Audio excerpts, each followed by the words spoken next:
Starting in Prodigy 4.3.0, we have added the integral function in the graphing calculator. If you're not set already to graphing calculator, go into your calculator and press on the second button in the upper left corner of the screen, which is the settings. Select mod and then select graphing. Go back.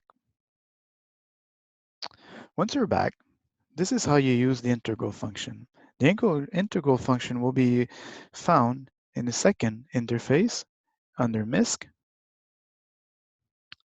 3. So select the integral function, and then you will be prompted to enter the inferior limit. I will enter 0. Once you've entered the inferior limit, you press the integral function again. It will ask you to input the superior limit. I will put x. And then just enter your equation. I will enter parenthesis 1 minus t to the power of 2, close brackets.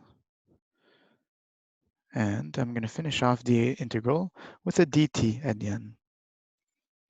And then you can use the graph function button to produce your graph. This is my integral function displayed on my graph. This is how you use the integral function.